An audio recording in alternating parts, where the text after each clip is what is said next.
Welcome back to my channel. आज मैं आप लोगों के लिए लाई हूँ टीचिंग लर्निंग मॉडल्स, जो कि इंग्लिश और कॉमर्स के ऊपर बनाया है मैंने। तो क्या बोलते हो, देखें।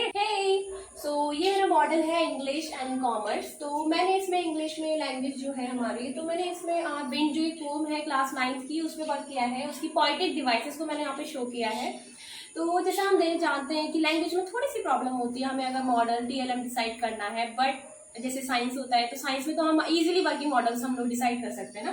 तो इसमें मैंने कुछ पोएटिक डिवाइसेस यूज करी हैं, जैसे आप देख सकते हैं एनाफोरा हो गया, पर्सोनिफिकेशन हो गया, एलिट्रेशन हो गया। तो इस टाइप की पोएटिक डिवाइसेस मैंने यूज करी हैं। ये मैंने अपने B.Ed के प्रैक्टिकल के लिए बनाया था, मेन टीचिंग के लिए। तो आप भी कुछ इस टाइप का ट्राई कर सकते हैं। एंड जैसे मैंने ऊपर एलिट्रेशन लिखा है तो उसके अंदर मैंने उसको डिफाइन कर दिया है, ठीक है। या सिंबलिज्म हो गया तो मैंने उसको डिफाइन कर दिया। तो आपकी टीचर ने अगर आपको कुछ ऐसा दिया है तो you must try this. And अगर आप एक टीचर हैं तो आप अपने स्टूडेंट्स के लिए कुछ ऐसा बना सकते हैं जिसे। And this one is for commerce. ये कॉमर्स का है, जिसे मैंने फंक्शंस ऑफ मैनेजमेंट शो करे हैं।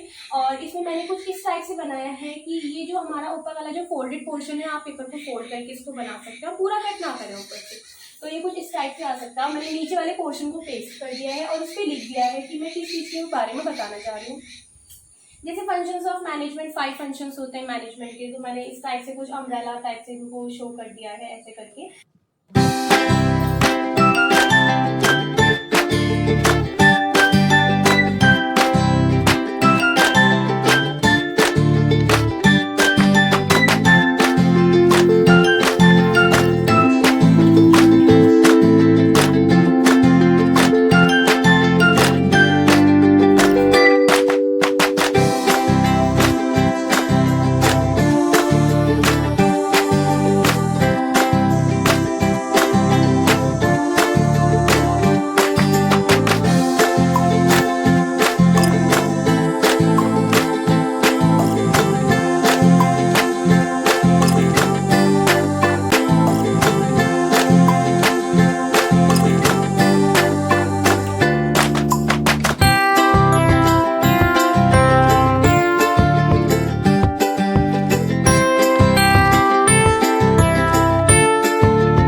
कैसा लगा आपको ये जरूर मुझे कमेंट सेक्शन में बताइए। Stay tune, bye bye.